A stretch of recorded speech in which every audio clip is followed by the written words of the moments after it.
Authors Over 50, Writing in Life's Sweetest Third. Authors Over 50's weekly podcast celebrates writers and their journeys to publication. Writing after 50 is a whole story on its own, so let's skip to life's sweetest third and talk with authors about their journey from pen to publish. Welcome. I'm Julia Daly, your host, and I invite you to listen to interviews with writers who've achieved their goal of publishing a book just later in life. We've seen award lists for under 30 or under 40, but I've yet to see lists for those who've achieved a significant milestone of their own, launching a new career and publishing their first book after the age of 50. We will hear about these authors' inspirations, struggles, strategies, and the smell of that first book. These writers' journeys inspire me because I'm one of them. My guest today is an educational assistant and author. She lives in Ontario, Canada, and is a wife and mother to 2 adult children. She says it might sound kind of nerdy, but she loves word games like Wordle and Scrabble, and that keeps her vocab up to par for writing. She walks for at least an hour every day because that's her best thinking time. It clears her head.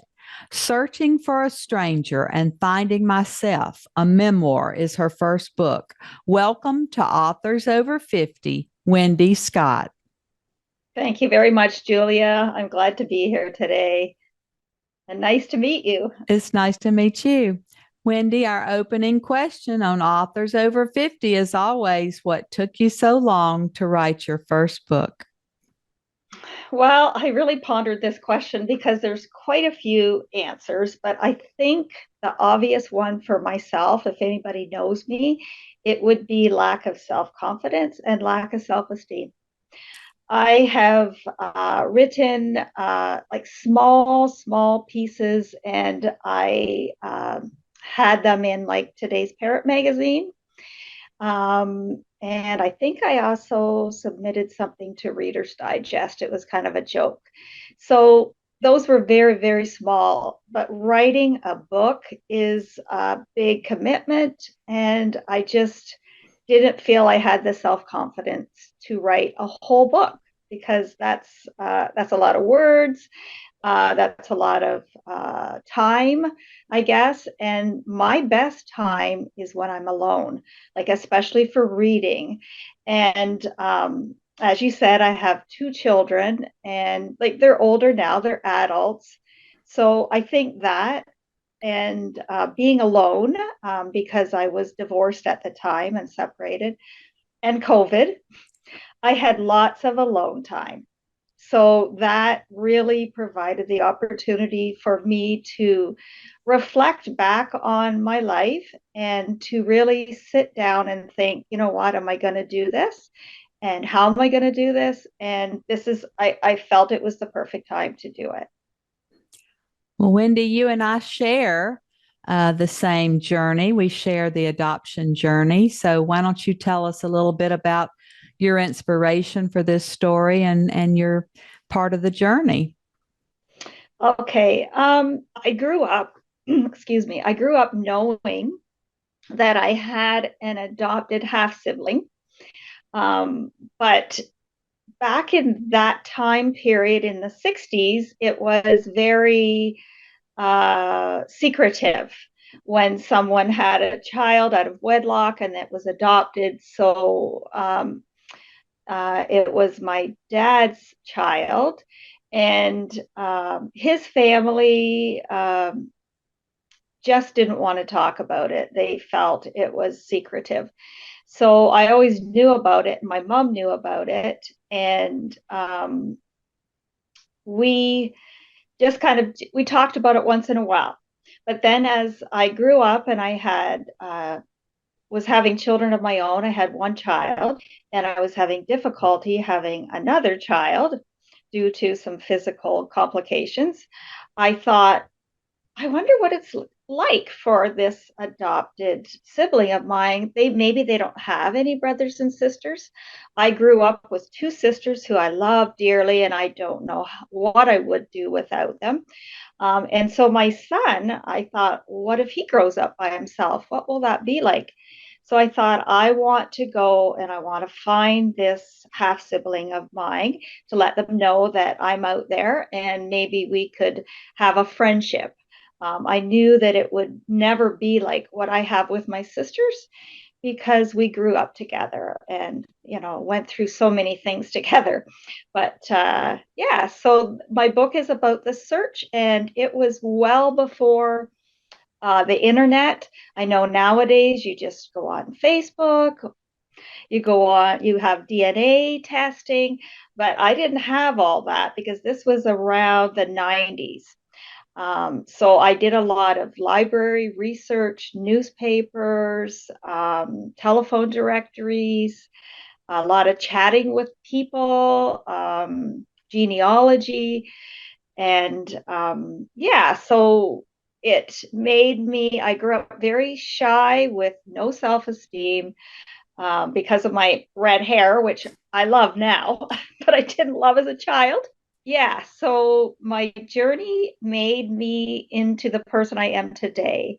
It made me kind of come out of my shell. Um, it made me feel very important to be looking for this person and to have this, what would I say, to, if I found him, that it would be just such a great accomplishment because it's just like looking for a needle in a haystack when you're doing something like this. So, yeah, so my journey was filled with lots of twists and turns. The reader will be amazed at some of the parts. I've had reviews that said that it read more like fiction than nonfiction, and that at times it was unbelievable. But it really is my life and my story. And yeah, I hope whoever reads it enjoys it and gets something out of it. Well, I went on my search in the 70s and I searched for my birth mother because I wanted to know any health records. Like you, I would Right. go into a doctor's office and they would say, "Do you have heart disease or cancer or diabetes in your family?" And I would say, "I don't know because I'm adopted."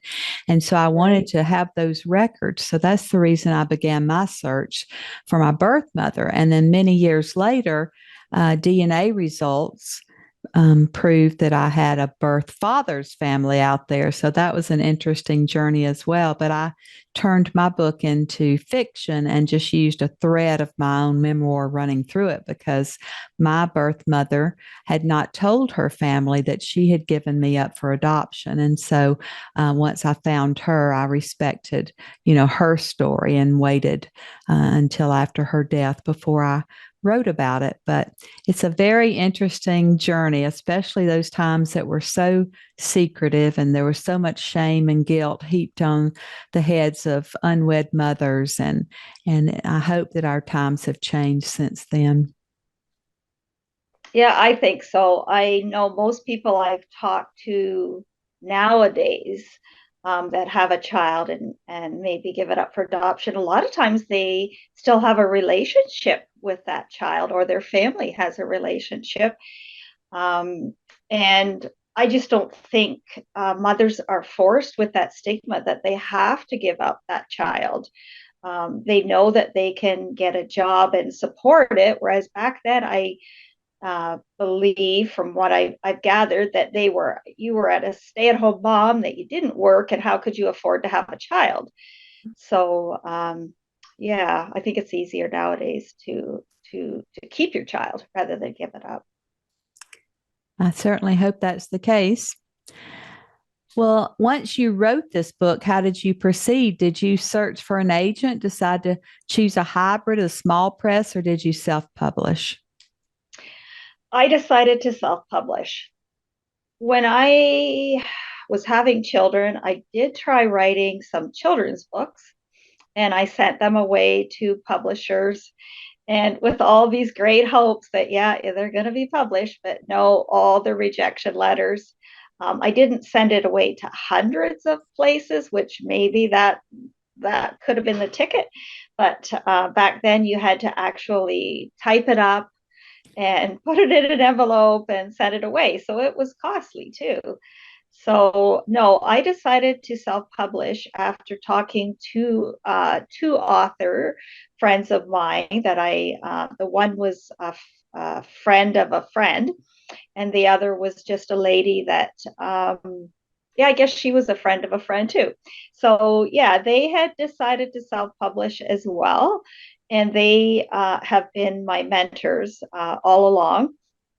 And I did look at not really like I guess it would be self-publishing, but in a package deal, like Friesen Press or Book Baby or Publish. And the one author friend of mine, she had went that way, and she had been through many of those I don't know what you would call them, publishing houses or what. And it seemed to me that she was never satisfied. Whereas the other author friend that I had, he did it all on his own. He picked his own cover designer, his own interior designer, his own editor, and he was quite pleased and satisfied with his end product, financially as well. The only thing difference that I can notice between the two is that maybe the other place is it's a whole package deal. So it maybe takes a bit of pressure off of you as the author to find all those people, I guess, because they have those specialized people, and maybe they promise some type of advertising. Whereas I know myself, I have done it all on my own, and that has been the most difficult part is the advertising and the marketing. Well, we have so many different options these days, and self-publishing has certainly become a strong option for authors who want to have control and want to do all of those steps themselves. There's a learning curve, and so a lot of people have to get coaches or really hone out a lot of time to teach themselves the processes. And you talk about publicity and marketing, and even the big five in the United States require their authors to do most of their own publicity. So a lot of writers are finding that most difficult. But have you found anything that worked for you, or maybe something you've tried that didn't work? Um, I did try one thing on, I believe it was through Instagram. It was a book tour. And I really researched that because it was the most money I've ever invested into marketing. And this person gave lots of references of other authors, made no promises of book sales, which I totally respected. But I was still kind of crossing my fingers that something would come of it because of the money I invested. So, most certainly, there was a lot of hype about my book. She had bloggers, I think there were 12 that read my book, and they left reviews, which are still on Amazon and Goodreads, which I truly appreciate. But I can follow my own sales because I'm an independent publisher. As far as sales, unless they happened much later, I saw no growth. So for me, that was very disappointing to invest that money and then have um, no way of knowing if it had brought any sales about. So that would be probably one thing that I would recommend not to do, unless your blogger had other readers that might be interested in your book. Like mine's a memoir, so that's very honed to one topic, whereas I think if you are a fantasy or like a fictional writer, there's a little bit more area for yeah, just more room, I guess, for more different readers. But I think something that's good about your book, as well as mine, even though mine's fiction, is that we have the platform of adoption. And there are a lot of podcasts and a lot of groups, adoption groups, that would be interested in your search. And a lot of people are still searching because there are more closed record states than there are open record states in the US. And you might be able to speak to groups about the search process and talk to other adoptees. And even during November, which is adoption month, I found that I got a lot of publicity on radio and television because they wanted to talk about what was different back then about adoption, what's different today, because women's issues are such a hot topic that you can speak to all of that. Right, right. Yeah, I'll have to try to remember that. I didn't know that November was adoption month. And then to try and maybe contact some of those groups. Have there been any specific books or seminars or writing retreats or groups that you can share that improved your writing journey? Most definitely. Before I wrote the book, I thought I really need to know if I am a writer, if I can write a whole book. So I enrolled in my public libraries. They're called Gale courses, Gale. They're free. And the one was called Writerific, and the other was Write Your Life Story. She's the one that looks at after your writing. Her name's Dr. Eva Shaw, and she herself is an author. And it's kind of like an open forum on there if you want to share your writing. And she also will critique your writing, and it's a writing course. And at the end, you do get a certificate. So I really, really enjoyed that. She gave us lots of tips like how to have your own office and space for writing. And I think it was when she said, "You are an author or you are a writer." I thought, okay, I guess I am. So those two courses really helped me because it taught me about different things I can do while I'm writing, to not um, just write the story, not just tell the story, but use like smells. Maybe I guess that I remember that being an activity. Like what were you thinking, feeling, smelling? Um, just different ideas like that I would have never ever thought of before, but it was on a much smaller scale than writing a book. But yeah, I did that. I also joined a local writers group. And since it was during COVID, I think at the beginning we were meeting in a library. And then after that, we had to meet online. And that was very beneficial because they gave me lots of pointers, lots of ideas. And actually, our leader became one of my beta readers, which was wonderful. So yeah, a writing group was really beneficial. And then since becoming an author, I really highly recommend Facebook groups, author groups. I am in one called We Love Memoirs. And then since I'm an author, they asked me to join the We Love Memoir author group. So I belong to both of those. And as far as marketing and advertising, they have been phenomenal because a lot of the authors on there have been very successful. And so they give us pointers. It's just a matter of asking. So yeah, that has been a very good experience for me, along with joining maybe Facebook book groups, I guess. Usually there's thousands of people on them and they talk about different books that they read. Yeah, just that has been very, very good as well, joining Facebook groups.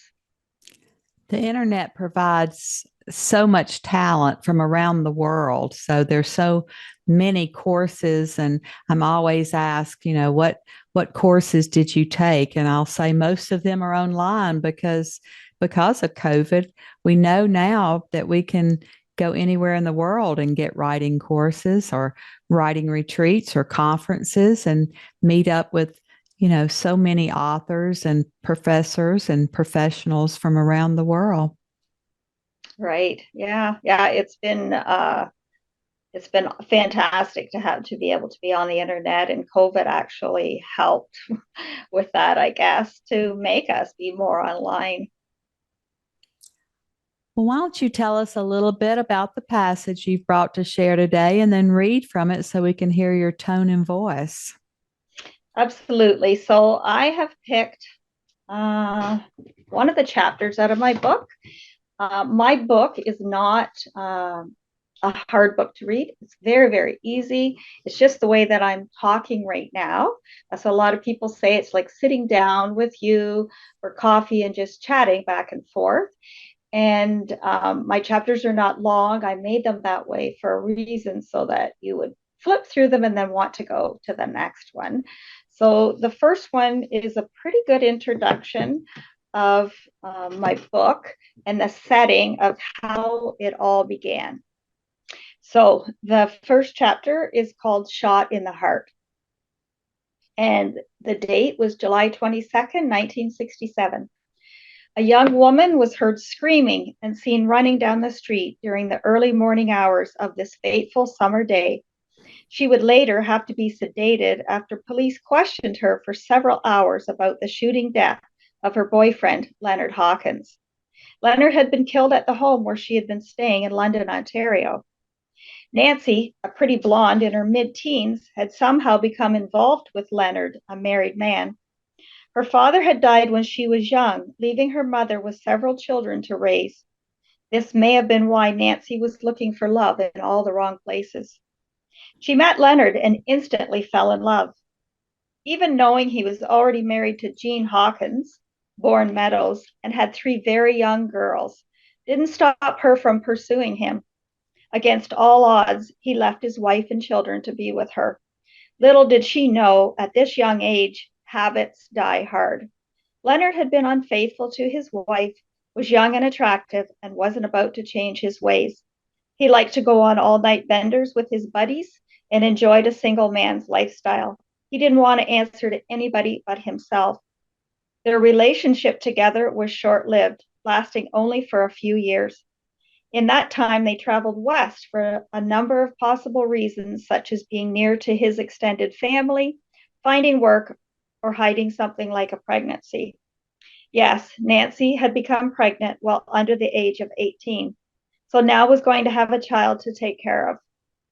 Things hadn't gone as planned for Nancy. Her current bed was the living room couch of Leonard's friends, the Robys. Her relationship with Leonard had become rocky, and they were separated. She stayed with this young couple and their 3 children while she decided her next move. On July 22nd, 1967, the story of Leonard's death made the front page of a London newspaper and included a sketch depicting the crime scene. The diagram added more interest to the story as it traced the movements of Leonard and Nancy during the last minutes of his life. The article claimed that Leonard had been out to a hotel with friends the night of July 21st and had cruised by the Roby residence earlier that evening.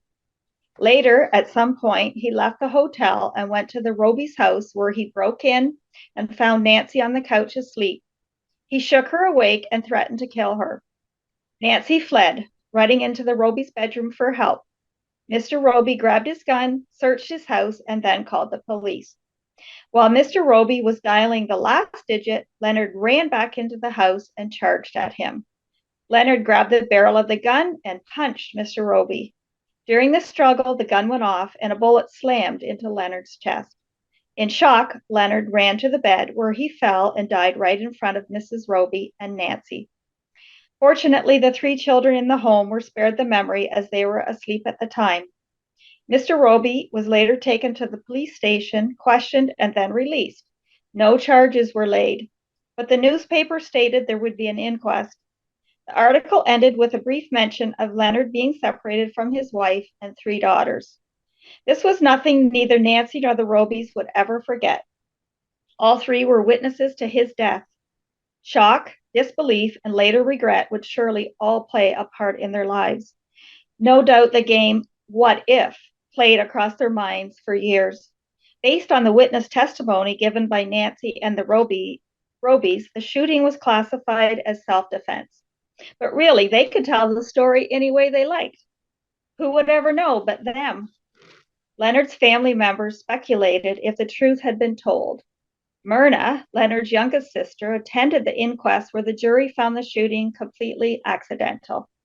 This verdict was reached after coroner and police reports were presented, along with witness testimonies. She remembers there being no mention of a baby at the Roby house that night. It was understood that Nancy had given up the baby some weeks before the shooting. It sounds fairly reasonable for the jury to reach a decision based on the evidence and testimonies. If someone grabs the barrel of a loaded firearm, I guess we shouldn't be surprised if the gun accidentally goes off. For Leonard, though, it was the last mistake he'd ever make in a string of bad decisions. What was Leonard thinking that night? Possibly he wanted to see Nancy to try to make things right with her. Maybe she had decided it wasn't going to work out for them, and when he shook her awake from a deep sleep, she didn't want any part of a reconciliation. His history of drinking had turned him into a violent and abusive man, and I'm sure he demanded to see his child. There is no mention of a baby in the newspaper article, but possibly it was omitted or withheld due to extenuating circumstances. Nancy, being underage when she conceived the baby, could have caused other problems. So when Leonard woke Nancy and they argued, he likely threatened to kill her. And she knew Leonard well enough to run and get Mr. Roby. Nancy knew when Leonard was drunk, there was no reasoning with him. The newspaper article alluded to the fact that Leonard had broken into the home. Again, what was he thinking? You just can't break into a house, threaten to kill someone, and think everything will turn out fine. If he had been out drinking all night and was driving while intoxicated, added on to all the other offenses he had just committed, he would be facing some serious charges. Of course, Leonard wouldn't have the opportunity to have his day in court. His life ended on July 22nd, 1967 at 4:15 a.m. He really did die hard. He was only 25 years old and left behind 4 children, all under 5 years of age. It was a tragic incident that changed many lives for years to come. So what does this all have to do with me? Wow, that's fascinating. Thank you. What does your family think about this story that you've written? Because sometimes memoir can be a little touchy in families. Well, at the beginning, when I was going to search for my half sibling, my mom asked me, what do you want to do that for? Because she was a woman scorned.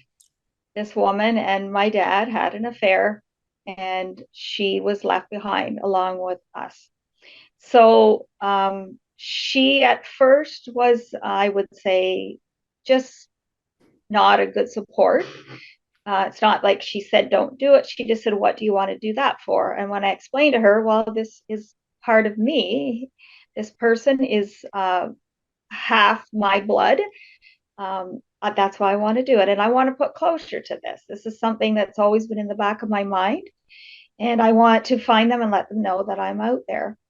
My father's family had really kept it a secret. There was never any mention of it when we went to visit there, which was summers and Christmases. My Aunt Myrna was very, very supportive in giving me any and all information I needed to know about my search. She told me everything that I could. My sisters, my oldest sister was very, very supportive. My youngest sister, I think she just would have been okay if we had just said, it's fine. We don't need to find him and let sleeping dogs lie, which was, I think, the case with my some of my dad's family. I'm not going to mention any names because it is a touchy subject. And then my grandma at the time, I really worried what she would think because she was quite elderly. Um, but once I found him, she would talk about him, and she did meet him, and so did some other members of my dad's family. And they were all very supportive. But at the same time, I just had this feeling that, yeah, I just had an uneasy feeling. I didn't have that feeling of, oh, they love and support him and want him in their lives. Not all of them, anyways, because it was a tragic accident, like a tragic incident at the time. And not everybody, thought it was a good idea, I don't think, for me to go and search. But you know what? It was my half sibling, so I felt I had every right to do it. And they had every right to know I was out there. Do you have any other books in you? I do actually have a book that I published. This is it right here. I don't know whether it looks backwards there. It's a children's story. It's one of the stories that I said that I had wrote a long time ago and tried to send it to publishers with no luck. And I did not have pictures for my story, so that might have been part of why it wasn't accepted either.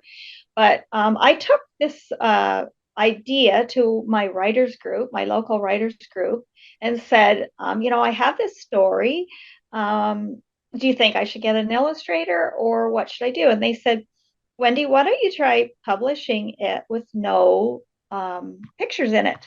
So the story of the house that grew feet is it has the words on the one side, and then it has a blank page on the other side, and then a spot on the cover for the child to put illustrated by.